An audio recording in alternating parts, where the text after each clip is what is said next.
तो आज का हमारा टॉपिक है collision theory of chemical reaction. हमारा लास्ट टॉपिक आता है केमिकल काइनेटिक्स में, वो बड़ा सिंपल है। ये हमें क्या बताता है, एक्चुअली नाम से पता चल रहा है कि अबाउट कोलिजन बताएगा ये, कि हम जो रिएक्टेंट से प्रोडक्ट बनता है, तो रिएक्टेंट में होता है कि एक्चुअली कुछ मॉलिक्यूल्स होते हैं वो आपस में कोलाइड करते हैं और प्रोडक्ट फॉर्म करते हैं। एक्चुअली ये हमें पता है एक्चुअली, ठीक है। तो बस इसी चीज़ को जब आरएनएस इक्वेशन थी तो उसमें टेम्परेचर रिलेटेड जो उन्होंने इक्वेशन दी थी, तो उसमें ये समझा रहा है कि अबाउट की काइनेटिक क्या फ़र्क पड़ता है, काइनेटिक एनर्जी का क्या फ़र्क पड़ता है मॉलिक्यूल्स में। जैसे मान लो दो रिएक्टेंट है, ठीक है, इनकी जो काइनेटिक एनर्जी है, जो इनकी काइनेटिक एनर्जी है उसका क्या इफेक्ट होता है। तो बस यही इसको आगे थोड़ा सा जब कोलिजन अबाउट कि ये कोलिजन करते हैं, प्रोडक्ट फॉर्म करते हैं, तो यहीं पे जो दो साइंटिस्ट थे मैक्स एंड विलियम, इन्होंने क्या किया, इस चीज़ को थोड़ा और क्लियरफाई किया कि जो कोलिजन होता है ना, इसको मोर क्लियरफाई किया कि कैसे होता है, इनकी काइनेटिक एनर्जी क्या डिपेंड करती है, इनका एंगल कितना डिपेंड करता है और कितनी एनर्जी मिनिमम रिक्वायर्ड होती है इनके कोलिजन के लिए। तो ये सब कुछ उन्होंने बताया एक्चुअली, ठीक है। तो सबसे पहले जो इक्वेशन थी अपने पास, आरएनएस इक्वेशन थी, उसमें उन्होंने ये ऐड किया कि अगर जैसे मान लो कुछ मॉलिक्यूल्स हैं हमारा रिएक्टेंट है, उनके मॉलिक्यूल आपस में कोलाइड कर रहे हैं, तो पर सेकेंड और पर यूनिट वॉल्यूम में, ठीक है, एक यूनिट ले लेते हैं पर यूनिट वॉल्यूम, पर सेकंड एक यूनिट वॉल्यूम में कितने जो मॉलिक्यूल्स हैं आपस में कोलाइड कर रहे हैं, ठीक है, उसको हम फ्रीक्वेंसी फैक्टर कहेंगे, ठीक है, उसको हम फ्रीक्वेंसी फैक्टर कहेंगे, ठीक है। जैसे लाइक यही अपने पास, तो इसको हम कैसे लिख सकते हैं, हमारे तो फ्रीक्वेंसी फैक्टर को हम जेड से डिनोट करते हैं, और ए बी इन जो मॉलिक्यूल्स हैं इनके बीच में कोलाइड हो रहा है, ठीक है। और हमारे पास जो आरएनएस इक्वेशन थी उसको ऐसे भी लिख सकते हैं, ठीक है। एक्चुअली ये फ्रीक्वेंसी फैक्टर है, ये अपने को शो करता है कि इन दोनों के बीच में जो कोलाइड होता है वो किस हिसाब से होता है, एक्चुअली कितने फ्रीक्वेंसी से इनके बीच में कोलिजन हो रहा है, ठीक है। और आरएनएस थे वो हमें बता रहे थे एक्टिवेशन एनर्जी, मतलब काइनेटिक एनर्जी मान सकते हो आप, कि काइनेटिक एनर्जी के बारे में बता रहे थे, ठीक है। इन्होंने थोड़ा सा और क्लियरफाई किया कि ये जो आपस में मॉलिक्यूल्स हैं ये कैसे कोलाइड करते हैं, उनका मतलब कैसे कितना कोलाइड करेंगे, कितना पर सेकंड पर यूनिट वॉल्यूम में कितना इनके बीच में कोलिजन होता है। हमें ये समझाने की कोशिश करते हैं कि जो जितने भी कोलिजन होते हैं ना, जितने मॉलिक्यूल्स के बीच में कोलिजन होते हैं, अभी तो हमने ए बी ऐसे शो कर रखा है, पर देखो जब एटॉमिक लेवल पर देखते हैं तो कितने मॉलिक्यूल्स होंगे वहाँ पे, ठीक है। तो कितने मॉलिक्यूल्स हैं, उनकी काइनेटिक एनर्जी उस पर बहुत डिपेंड करता है। देखो रिलेट तो जो आरएनएस था, जो आरएनएस जो इक्वेशन थी उसमें जो ए फैक्टर था, आरएनएस कांस्टेंट था, वो भी इसी चीज़ के बारे में बात करता है कि कोलिजन अबाउट कोलिजन हो रहा है। लेकिन ये बताते हैं जो मैक्स एंड विलियम, ये बताते हैं कि जो हर जो कोलिजन होता है ना, हर जो आपस में मॉलिक्यूल्स कोलाइड कर रहे हैं, तो हर सिर्फ प्रोडक्ट बने ये ज़रूरी नहीं है, ठीक है। इसके लिए क्या ज़रूरी है एक्चुअली कि उससे प्रोडक्ट बनेगा, एक तो इनकी सफिशिएंट काइनेटिक एनर्जी होनी चाहिए। मतलब मान लो एक मॉलिक्यूल है, ये दूसरा मॉलिक्यूल है, ठीक है, इनकी इतनी सफिशिएंट एनर्जी होनी चाहिए कि आपस में जब ये कोलाइड करें तो हमें प्रोडक्ट फॉर्म मिले। मतलब आपस में इतनी एफिशिएंटली ये कोलाइड करें, इतनी इनकी काइनेटिक एनर्जी होनी चाहिए कि आपस में इलेक्ट्रॉन शेयर कर लेंगे, ठीक है, कि आपस में इलेक्ट्रॉन शेयर कर लेंगे। तो इतनी इनकी काइनेटिक एनर्जी होनी चाहिए। एक बात तो हमें मैक्स और विलियम जो कोलिजन थ्योरी है इसमें ये बताते हैं, ठीक है, कुछ पॉइंट रखते हैं, कुछ डीपली इस चीज़ को समझाते हैं। वो एक्चुअली ये काम करते हैं कि इनकी एक मिनिमम काइनेटिक एनर्जी होती है, इसको हम थ्रेशोल्ड एनर्जी भी कह सकते हैं, ठीक है, जिसको हम थ्रेशोल्ड एनर्जी भी कह सकते हैं। जहाँ पर ये दोनों जब आपस में कोलाइड करें तो प्रोडक्ट फॉर्म हो, तो उसको हम उस मिनिमम एनर्जी को, काइनेटिक एनर्जी को हम थ्रेशोल्ड एनर्जी भी कह सकते हैं, ठीक है। तो ये सिंपल सी बात है, क्योंकि इसमें क्या होगा कि मॉलिक्यूल्स आपस में जब करेंगे तो एक पॉजिटिव होगा, एक नेगेटिव, और आपस में इतना इस हिसाब से एफिशिएंटली कोलाइड करें कि उनके बीच में इलेक्ट्रॉन वो शेयर हो जाए। दूसरी बात ये उन्होंने ये कही कि जो इनके बीच में जो मतलब इनका जो ओरिएंटेशन होता है, मतलब कौन से एंगल से ये आपस में कोलाइड कर रहे हैं, उस पर भी डिपेंड करता है एक्चुअली, ठीक है। मान लो ये इसी एंगल से इस तरफ जा रहा है और ये इसी एंगल से जा रहा है, दोनों की जो 90 डिग्री आपस में टकरा रहे हैं, तो ईजिली इनमें इलेक्ट्रॉन ट्रांसफर हो जाएंगे, ठीक है। पर अगर एक मान लो कि ये 45 डिग्री एंगल पे जा रहा है और ये 90 डिग्री पे जा रहा है, तो ये मामले थोड़ा सा टच होंगे, एक मॉलिक्यूल एक दूसरे के थोड़ा सा ऐसे टच होकर निकल जाएंगे, तो वहाँ पे इनके बीच में प्रोडक्ट फॉर्म नहीं होगा, वहाँ पे जो इलेक्ट्रॉन का शेयरिंग है इनके बीच में नहीं होगा एक्चुअली, क्योंकि ये सिंपल सी बात है, दोनों जब प्रॉपर वे में टकराएंगे, प्रॉपर एंगल से टकराएंगे, तभी इनके बीच में इलेक्ट्रॉन की शेयरिंग होगी। ठीक है।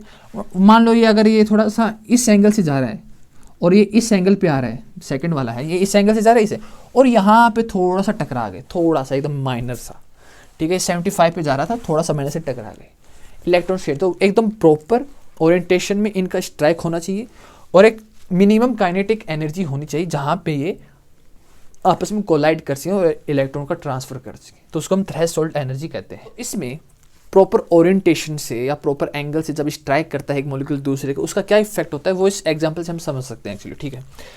अगर ये अपने पास OH माइनस है, अगर वो यहाँ अटैक करे, ठीक है, अगर वो इस पे अटैक करता है तो जो ये रिएक्शन है, ये फ्रंट अटैक कर रहा है अपने पास, फ्रंट एंगल से अटैक कर रहा है, तो ये रिएक्शन नहीं होगी। क्यों? क्योंकि ये आपस में रिपेल करेंगे, आपस में नेगेटिव नेगेटिव आपस में रिपेल करेंगे, तो ये एंगल इस पे नहीं बैठेगा। लेकिन वहीं अगर OH माइनस बैक अटैक करे इसके ऊपर, कार्बन के ऊपर, तो ये रिएक्शन होगी एक्चुअली। कैसे होगी कि OH तो अपने कार्बन पे जुड़ जाएगा, ठीक है, और यहाँ पे Br माइनस, और थोड़ी देर बाद और यहाँ से ये Br माइनस जो है वो निकल जाएगा एक्चुअली। तो कैसी हो जाएगी अपनी रिएक्शन, यहाँ से अपने पास Br माइनस निकल जाएगा। तो इस टाइप से देखो एंगल का कितना फर्क पड़ता है। इसने फ्रंट से अटैक किया तो नेगेटिव नेगेटिव रिपेल कर रहा है, ये बैक से आया और यहाँ पे कार्बन पे अटैक करता है, उससे ये रिएक्शन हो जाती है, ठीक है। वैसे तो आप वैसे नॉर्मल भी अगर आप वैसे भी एग्जांपल इमेजिनेशन करके देखते हो कि इनका एक प्रॉपर एक ओरिएंटेशन होना ज़रूरी है, ठीक है। दो सेम चीज़ें होंगी तब अच्छे से स्ट्राइक होगा। अगर डिफरेंट थिंग्स होगी, अगर ऐसे होगी तो इतना प्रॉपर वे में ये स्ट्राइक नहीं करेंगे और इलेक्ट्रॉन का ट्रांसफर नहीं करेंगे एक्चुअली, ठीक है। तो एक प्रॉपर वे में एक एंगल और ओरिएंटेशन बहुत डिपेंड करता है, और इसी ओरिएंटेशन पे या तो उन्होंने एक नया नाम दिया प्रोबेबिलिटी या स्टेरिक फैक्टर, जिसको हम P से डिनोट करते हैं। प्रोबेबिलिटी की कितना प्रोबेबिलिटी है उस चीज़ का स्ट्राइक करने की। इसका क्या मतलब है कि हमारे पास जो रिएक्टेंट्स हैं वो उनके जो मॉलिक्यूल्स हैं वो आपस में कोलाइड कर रहे हैं, और ये कहना चाह रहा है कि जितने भी कोलाइड उनके बीच में हो रहा है, जितने भी मॉलिक्यूल्स के बीच में, तो सबसे प्रोडक्ट बने ये ज़रूरी नहीं है, ठीक है। उनका ओरिएंटेशन, उनका एंगल कितना है और उनके जो काइनेटिक एनर्जी उस पर डिपेंड करता है। मान लो हमारे पास ये दो मॉलिक्यूल हैं और इनकी काइनेटिक एनर्जी सफिशिएंट है कि आपस में ये कोलाइड करें और इलेक्ट्रॉन ट्रांसफर कर लें एक दूसरे से, तो इसका ये एंगल है, ठीक है, इसका एक ये ओरिएंटेशन है एक मॉलिक्यूल का, एक ये ओरिएंटेशन है, आपस में कोलाइड करेंगे तो ये ईजिली अपने पास अगर सेम एंगल से भिड़ेंगे तो ईजिली इलेक्ट्रॉन ट्रांसफर कर लेंगे। वहीं अगर इसका ओरिएंटेशन इस टाइप से हो, इसका एंगल इस टाइप से हो और इस मॉलिक्यूल का इस टाइप से, तो ये नहीं करेंगे एक्चुअली, प्रोडक्ट फॉर्म नहीं करेंगे। तो ये हमें ये बताना चाहता है इसकी जो प्रोबेबिलिटी है कि कितने मॉलिक्यूल्स आपस में कोलाइड करेंगे और कितना उसमें से हमें प्रोडक्ट मिलेगा, उसको हम P से डिनोट कर देते हैं। जितना हमें मिले एक्चुअली, हमें नहीं मिल रहा है कोलाइड करने से, उसका नहीं देखेंगे, जितना हमें मिले तो उसको हम P से डिनोट करते हैं। हमारे पास जो इक्वेशन है वो थोड़ी सी चेंज हो जाएगी, वो हम पॉसिबिलिटी कह देते हैं, प्रोबेबिलिटी कह देते हैं कि कितने कोलाइड होगा उनसे वो प्रोडक्ट बनेगा, और ये फ्रीक्वेंसी फैक्टर। तो इस इक्वेशन को हम ऐसे भी लिख सकते हैं, ठीक है। तो कुल मिला के तो बस इसमें यही कहना चाह रहा है कि इनका जो orientation and minimum kinetic energy ये रिक्वायर्ड है, इसको इसने प्रॉपर वे में समझाया है, ठीक है। लेकिन इसमें एक बहुत बड़ी बात आती है एक्चुअली इसके अंदर, ठीक है। जितना भी ज्ञान है, जितना भी नॉलेज है, जितनी भी रिसर्च थी, जितना भी था, ये केवल हार्ड स्पेयर्स के लिए था, मतलब ओनली हार्ड स्पेयर। तो हमें पता है कि जो एटम्स होते हैं उनके डिफरेंट ओरिएंटेशन होते हैं, जो मॉलिक्यूल्स होते हैं उनके डिफरेंट ओरिएंटेशन, उनकी डिफरेंट शेप होती है। तो औरों को क्या, तो औरों को ये नहीं बता पाए, ये ओनली जो थ्योरी थी ये ओनली हार्ड स्पेयर्स के लिए थी। औरों का जो है वो इसके अंदर नहीं एक्सप्लेन किया गया। इसका ये बहुत बड़ा ड्रॉबैक है, क्योंकि हमें पता है कि P ऑर्बिटल का अलग शेप होती है, अलग स्ट्रक्चर होता है, D ऑर्बिटल का अलग स्ट्रक्चर होता है।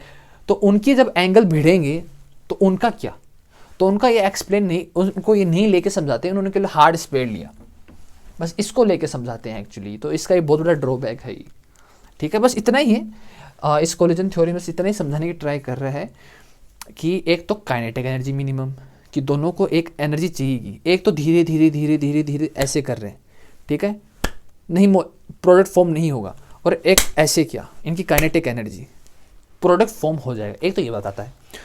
दूसरा बताता है कि इनका प्रॉपर ओरिएंटेशन होना चाहिए, लेकिन ओनली हार्ड स्पेयर, ये ध्यान देने वाली बात है कि ओनली हार्ड, तो प्रॉपर ओरिएंटेशन होना चाहिए। और ये कह रहा है कि हर जो कोलाइड होता है उससे प्रोडक्ट फॉर्म हो, ये ज़रूरी नहीं है। ठीक है, तो हमें कुल मिला के जो एक कोलिजन थ्योरी है ये सब कुछ बताती है हमें एक्चुअली। ठीक है, तो यहाँ पे जो अपना ये चैप्टर है केमिकल काइनेटिक्स यहाँ पे ख़त्म होता है। काफ़ी इंटरेस्टिंग है, मतलब इसमें ऑल अबाउट जो रिएक्टेंट्स होते हैं ना, जो रिएक्टेंट होते हैं इनके बारे में बता रहे हैं कि मॉलिक्यूल लेवल पे ये एटम्स इनके आयन जो भी हो वो कैसे रिएक्ट करते हैं और उससे रेट ऑफ रिएक्शन पे क्या इफेक्ट पड़ता है एक्चुअली। ठीक है, वो कैसे रिएक्ट करते हैं, उनकी kinetic energy, temperature, concentration, pressure, क्या क्या रोल होता है। तो हमने बड़ा क्लियर टाइप से समझा है, वो बहुत ईजी भी है ये। ठीक है, ओनली इसमें इलेक्ट्रॉन का जो रिएक्टेंट का जो आपस में जो चलता है ना वो इसमें समझाया गया है और उसी पे रेट ऑफ रिएक्शन डिपेंड करती है। ठीक है, तो आई थिंक इस चैप्टर में जितना भी किया है वो आई थिंक समझ में आ गया होगा और ये टॉपिक भी समझ में आ गया होगा।